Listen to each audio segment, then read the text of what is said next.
오늘은 모든 교회가 추수감사 주일로 지키는 복된 날입니다.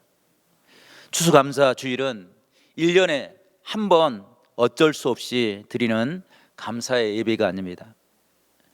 추수감사 주일은 참된 감사가 무엇인지를 깨닫고 우리의 삶의 방향을 바꾸는 기회입니다.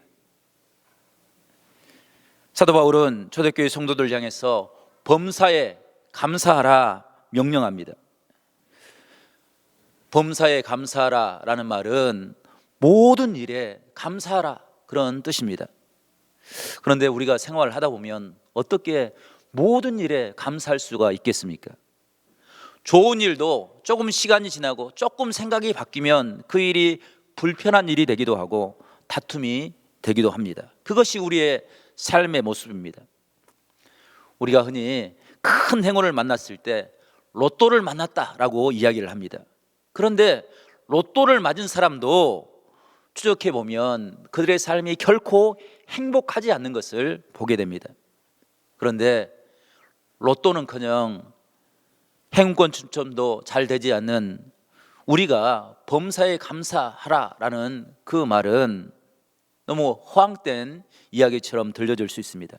하지만 사도 바울은 범사에 감사하는 삶의 의미가 무엇인지를 우리에게 이야기해 줄 뿐 아니라 그런 범사에 감사하는 삶을 살 수 있었습니다. 그가 어떻게 그런 삶을 살아갈 수 있었습니까? 그의 생각이 완전히 변화됐기 때문입니다. 감사와 기쁨의 조건이 달라져 버렸기 때문입니다. 그 모습을 빌립보서 4장 4절과 5절 말씀에 이렇게 우리에게 이야기해 주고 있습니다. 주 안에서 항상 기뻐하라. 내가 다시 말하노니 기뻐하라. 너희 관용을 모든 사람에게 알게 하라. 주께서 가까우시니라. 아멘. 성도 여러분, 사도 바울도 한때는 남보다 앞서는 것, 그것이 행복한 제1 조건이었습니다. 그래서 높은지 많은 지식을 얻기 위해서 노력해 왔습니다. 그런데 그가 하나님의 구원의 은혜를 깨달았습니다. 주님 안에 산다는 의미가 무엇인지를 발견하였습니다. 그래서 이야기합니다. 주 안에서 항상 기뻐하라. 주 안에 있을 때 그것이 최고의 기쁨이고 감사다라고 고백하고 있는 것입니다. 하나님의 말씀을 깨달을 때 그 구원의 감격에 우리가 이를 때 우리의 삶이 변화되고 우리의 생각이 변화되고 우리의 삶의 조건이 변화되는 것을 우리에게 이야기해 주고 있습니다. 우리도 그 은혜를 기억하며 살아갈 수 있기를 간절히 바랍니다. 그런 의미를 담아서 우리 옆에 분들과 이렇게 오늘은 인사하셨으면 좋겠는데요. 감사하며 삽시다.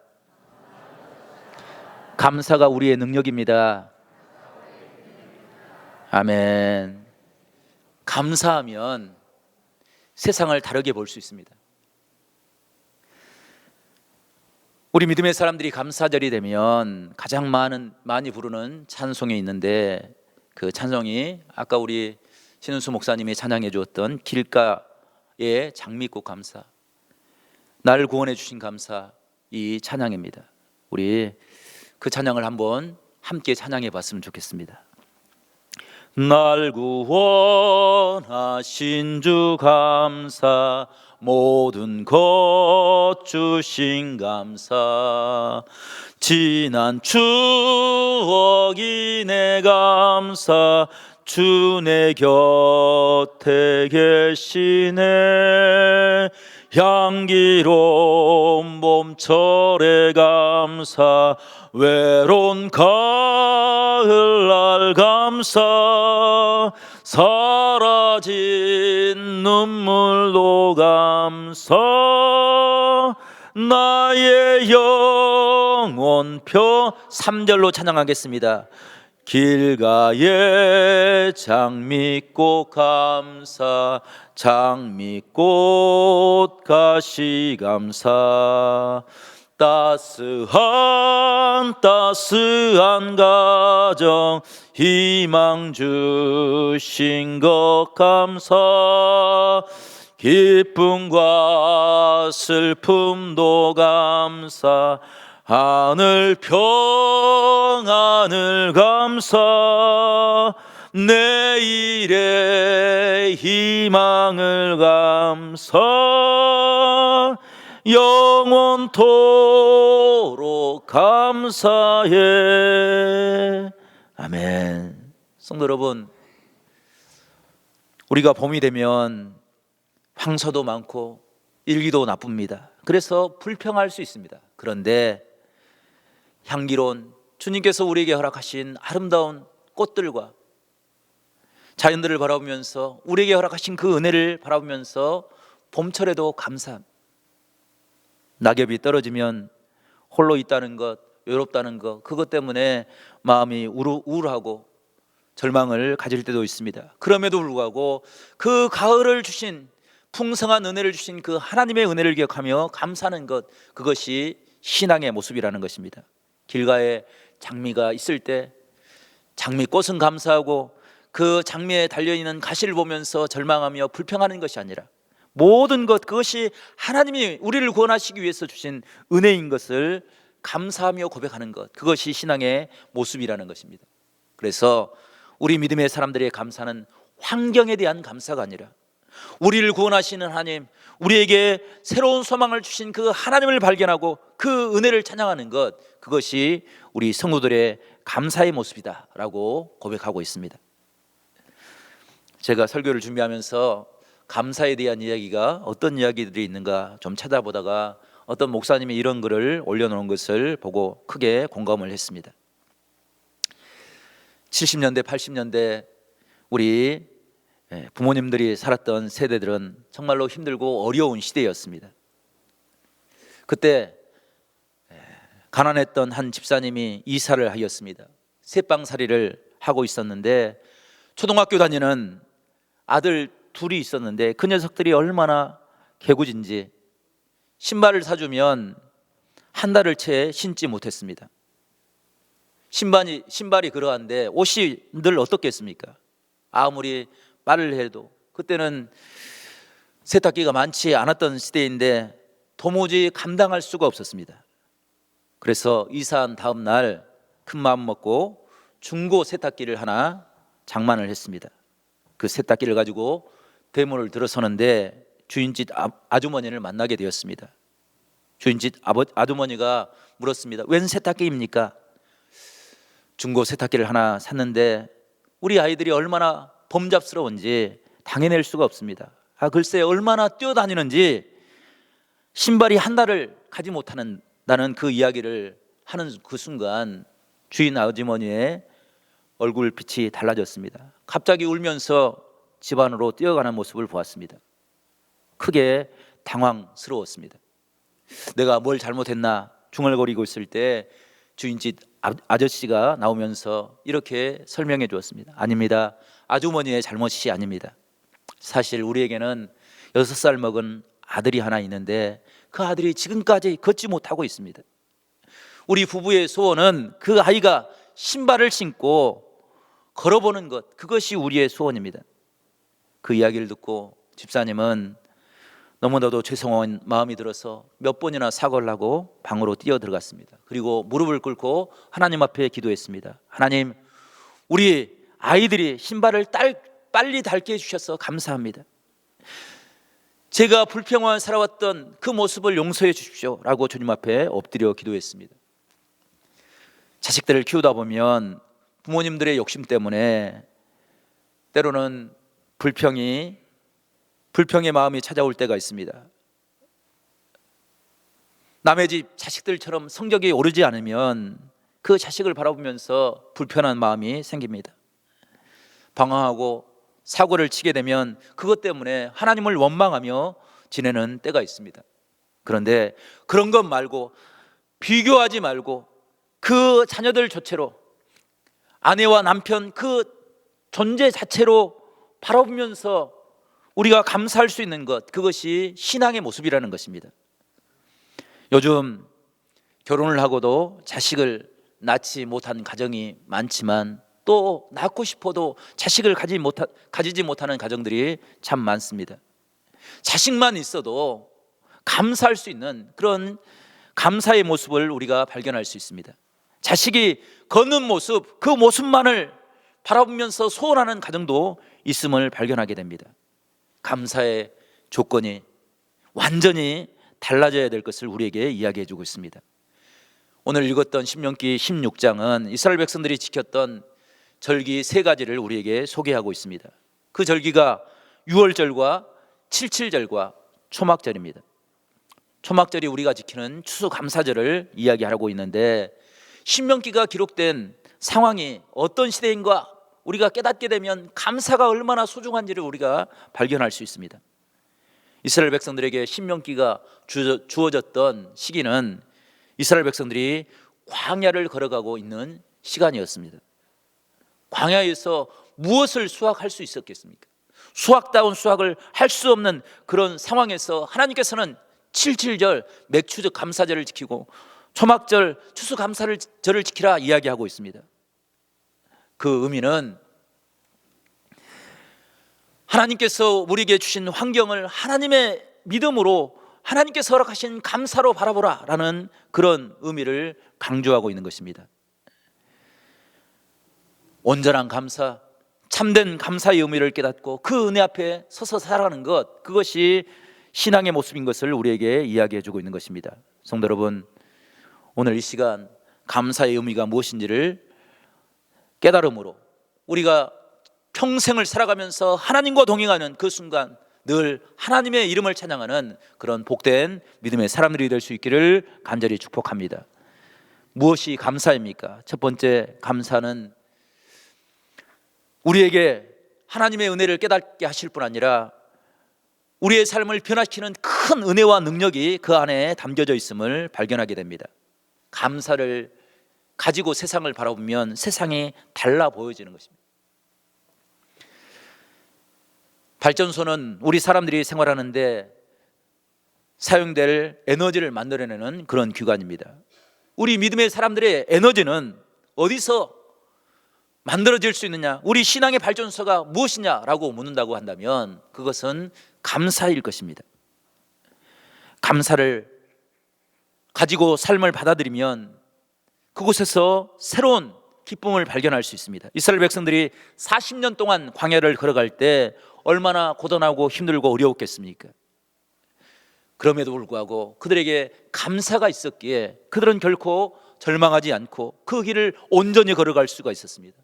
하나님께서 애굽에서 탈출시키며 그들의 눈에 보이셨던 놀라운 기적의 역사를 보며 그 은혜를 기억하며 감사할 수 있었습니다.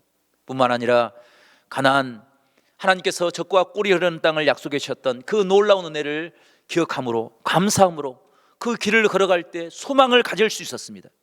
광야의 길에서 소망을 가지고 감사할 수 있었던 그런 삶의 모습이 있었기에 그들은 그곳에 절망하지 않았던 것입니다. 삶의 방향을 바꾸어서 하나님의 은혜를 바라볼 때 불평이 사라지고 기쁨과 감사가 가득할 수 있었던 것입니다. 우리의 삶을 돌아볼 때도 우리가 감사를 잃어버리면 불평과 원망이 가득한 것을 보게 됩니다. 하지만 우리의 삶을 하나님께서 허락하시는 그 은혜로 감사로 바라보게 되면 살아계신 하나님의 능력들을 깨닫게 됩니다. 영국의 격언에 이런 이야기가 있습니다. 지옥이란 감사할 줄 모르는 사람들이 가득한 곳이다. 천국은 감사할 줄 아는 사람들이 가득한 곳이다. 천국을 이루기 위해서 늘 감사하며 살아가라 라는 그런 이야기가 있습니다. 우리가 이 세상을 살아갈 때 이 세상에서 참된 천국과 지옥을 만날 수는 없지만 감사와 그 은혜를 기억하고 하나님을 바라볼 때 이 땅에서도 하나님의 천국을 이루는 복된 믿음의 삶을 살아갈 줄로 믿습니다. 불평과 불만을 내려놓고 하나님의 은혜를 바라보고 주의 은총을 깨닫게 될 때 거기에 새로운 삶의 은혜가 임하는 것입니다. 감사는 기쁨을 만들어냅니다. 범사에 감사하면 항상 기쁨의 삶을 살아갈 수 있는 그런 은혜를 얻게 됩니다. 하지만 불평은 우리의 영혼을 병들게 하고 우리의 삶을 우울하게 만듭니다. 불평 속에서 어떻게 하나님을 발견할 수 있고 하나님의 은혜를 드러낼 수 있겠습니까? 감사는 하나님을 향해 나아가는 기적의 문이다 라고 이야기합니다. 감사에 얼마나 큰 힘이 있는지 감사만 고백해도 우리의 생각과 우리의 몸이 변화되는 것을 깨닫게 됩니다. 우리의 몸은 본능적으로 하나님께서 믿음으로 살아갈 수 있는 그런 몸으로 만들어 놓았습니다. 그래서 감사를 하면 엔돌핀이 활성화가 됩니다. 호르몬이 변화가 되는 것입니다. 스트레스를 이겨낼 수 있는 그런 강력한 힘이 우리의 몸속에서 나오는 것입니다. 다이돌핀이라는 그런 호르몬도 있습니다. 엔돌핀보다 4,000배 더 큰 그런 힘을 갖는 그런 호르몬이라고 이야기합니다. 그런데 그 다이돌핀이 어디서 어떻게 만들어낼 수 있느냐? 감사할 때, 기뻐할 때, 찬양할 때, 그때 우리의 마음속에 그런 호르몬이 만들어내서 우리의 건강을 지키는, 우리가 믿음의 삶을, 은혜의 삶을, 감사의 삶을 살아갈 수 있도록 힘을 허락하는 그런 축복을 이룰 수 있다는 것입니다. 그래서 영국의 신학자 매튜엘리는 이렇게 감사를 해석했습니다. 감사는 더하기와 같다. 모든 것에 감사하면 거기에 하나님의 축복이 더해진다. 어떤 일이든지 어디서든지 감사하면 그곳에 함께 하시는 하나님의 사랑과 하나님의 은혜와 하나님의 축복을 깨달을 수 있다는 것입니다. 그런데 원망과 불평은 빼기가 되는 거예요. 있는 것 같이 다 빼앗기는 그런 모습이 원망과 불평이라는 것입니다. 원망하면 주어진 것, 그것이 얼마나 귀중한지를 모르고 원망 때문에 주어진 것에 감사하지 못하고 불평하며 살아가는 것이 우리들의 모습이라는 것입니다. 감사와 불평에는 공통된 특징이 있습니다. 그것이 뭐냐면 하면 할수록 그것이 커진다는 것입니다. 불평과 불만을 하면 할수록 그의 삶 속에 원망의 모습이 커지는 것을 이야기합니다. 성도 여러분, 불평하는 사람들의 얼굴을 보십시오. 그들의 얼굴에는 조금도 기쁨을 찾아볼 수가 없습니다. 아무리 많은 것을 가지고 있다 할지라도, 아무리 많은 축복을 받았다 할지라도 원망하고 불평하면 그 모든 것들이 한순간에 다 사라져버리는 것을 발견하게 됩니다. 하지만 감사하면 그 감사가 더욱더 커지는 것입니다. 눈덩이처럼 불어나서 정말로 모든 일에 범사에 감사할 수 있는 그런 기적의 길을 열어가는 것, 그것이 감사의 모습이라는 것입니다. 창세기 4장을 보게 되면 하나님께서 인류 최초의 추수감사절의 모습을 가질 수 있도록 하나님께서 은혜를 베풀어 주었습니다. 가인과 아벨이 농사를 짓고 양을 쳐서 추수하고 첫 양을 수확하게 되었습니다. 얼마나 감격스러운 일입니까? 첫 번째 추수감사주의를 지킨 것입니다. 그런데 그 첫 번째 추수감사주일은 사람의 불평과 원망 때문에 영원히 씻을 수 없는 그런 고통의 축제가 되었습니다. 형이 아우를 살해하고 하나님의 저주를 받는 그런 상처지고 고통받는 그런 축제가 된 것입니다. 성도 여러분, 우리는 하나님 앞에 추수감사절을 드릴 때 어떤 모습으로 서고 있습니까? 그 추수감사절이 하나님을 만나고 하나님을 기뻐하고 하나님의 은혜 앞에 엎드려서 나의 모든 것을 다 드리는, 정말로 내 심령이 변화되는 그런 기쁨의 축제가 되고 있습니까? 아니면 내 심령을 상하게 하고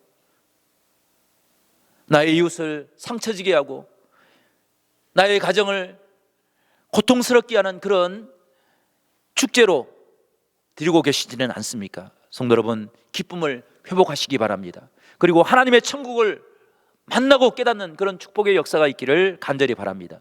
감사는 이런 아름다운 기쁨과 은혜를 회복하는 능력이 있음을 우리에게 이야기해 주고 있는 것입니다.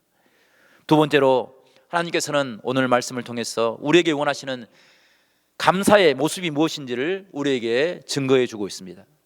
하나님께서는 그냥 아무렇게나 추수감사절을 지키라 이렇게 말씀하지 않고 하나님께서 원하시는 모습대로 감사의 모습을 드리기를 원하십니다. 그 감사의 첫 번째 모습은 온전한 감사입니다. 오늘 15절 후반절을 보게 되면 하나님께서 이렇게 우리에게 말씀하십니다. 너는 온전히 즐거워할지니라. 아멘. 성도 여러분, 그냥 즐거워해라 이렇게 말씀하실 수도 있습니다. 그런데 하나님께서는 온전히 즐거워하라 증거하고 계십니다. 이 말씀은, 온전히 하라는 말씀은 내가 처한 상황이나 내 감정대로 행하는 것이 아니라 하나님의 말씀대로, 하나님께서 허락하신 그 기록하신 말씀대로 행하는 것, 그것이 온전한 감사의 모습입니다. 그래서 오늘 말씀은 초막절을 우리가 어떻게 지내야 되는지 자세하게 이야기해 주고 있습니다. 추수를 거둔 후에 그 감격이 사라지기 전에 이래 동안 하나님 앞에 감사의 예물을 드려서 참된 기쁨을 회복하라 말씀하고 있습니다. 그 제물을 드릴 때에도 아무 것이나 드리지 말고 하나님께서 주신 그 모습대로 감사하며 기뻐하라 라고 이야기하고 있습니다. 추수감사절 때마다 늘 저는 앞에 장식된 이 모습을 바라보면서 믿음의 깨달음을 얻습니다.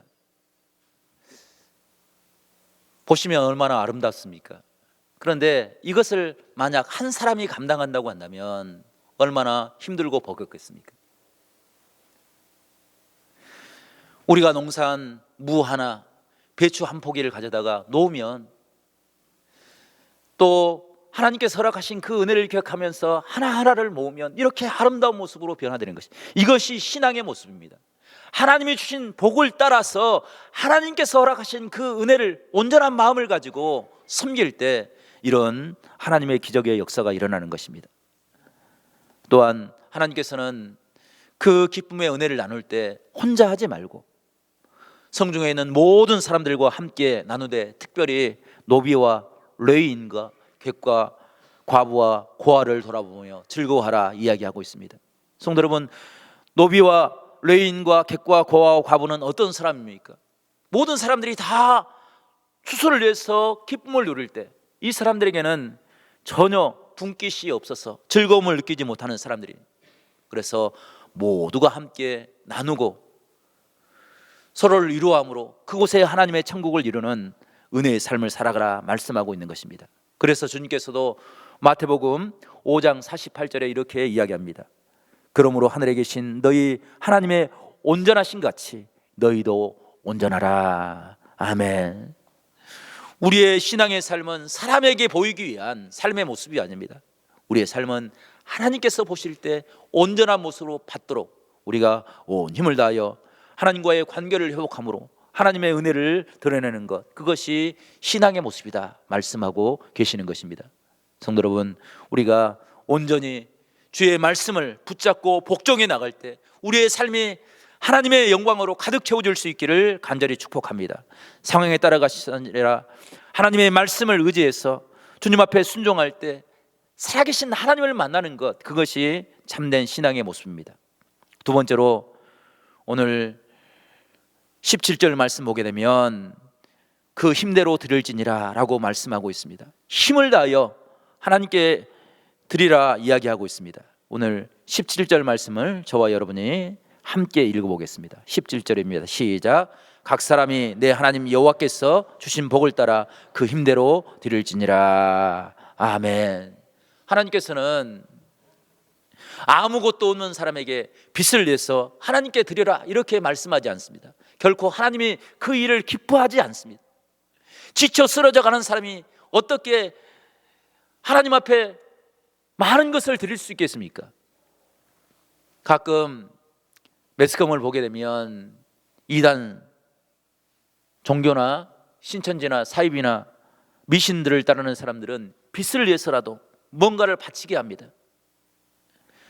그것은 신을 위해서가 아니라 자기 자신 교주를 위해서 그런 일을 강요하는 것입니다. 그런데 하나님은 결코 그런 억지의 모습을 요구하지 않습니다. 기쁨으로, 감사함으로, 신실한 마음으로 온 힘을 다하여 하나님을 사랑하는 마음을 가지고 하나님 앞에 드리는 것, 그것을 기뻐하는 것입니다. 하나님께서는 우리에게 많은 것을 허락해 주셨습니다. 세상을 살아갈 때 얼마나 많은 어려움들이 있습니까? 많은 사람들이 사고로 생명을 잃기도 하고 질병으로 많은 사람들이 어려움을 겪을 때도 있습니다.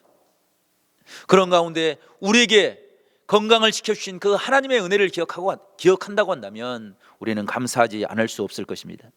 하나님은 우리를 얼마나 사랑하신지, 우리에게 귀한 은혜를 베풀어 주셨는데 우리의 인체가 활동할 수 있도록 모든 것을 다 예비해 주셨습니다. 우리 인간의 심장은 하루에 10만 3,689번을 뛴다고 합니다. 우리의 혈액은 하루에 1억 6,800마일을 달린다고 합니다.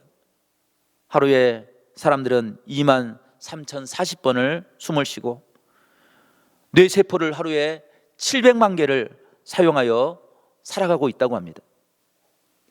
이것들을 우리가 하루하루 계산하고 그것에 맞춰서 우리가 심장이 뛰게 하고 혈액이 온몸을 순환하게 한다고 한다면 아마 세상에 살아남을 사람이 아무도 없을 것입니다. 그런데 하나님께서는 이 모든 것들을 우리가 건강하게 활동할 수 있도록 우리의 몸을 움직이시고 우리에게 강건함의 은혜를 허락하여 주셨다는 것입니다. 그것을 기억할 때 우리가 감사하지 않을 수 없을 것입니다. 만약 우리의 혈액이 너무 힘들고 어렵다고 반만 반은 움직이지 않는다고 한다면 우리는 금방 생명의 이상을 느낄 만큼 그런 질병을 앓게 되는 것입니다. 이 모든 것들을 예비하신 그 하나님의 은혜, 그 은혜가 얼마나 귀한지를 깨닫게 될 때 우리는 참된 신앙의 은혜를 고백하며 살아갈 수 있게 되는 것입니다. 하루는 요한 웨슬레에게 한 성도가 찾아와서 상담을 했습니다. 지금 내 삶의 모습이 너무나도 힘들고 어려워서 어떻게 살아가야 될지 알 수 없습니다.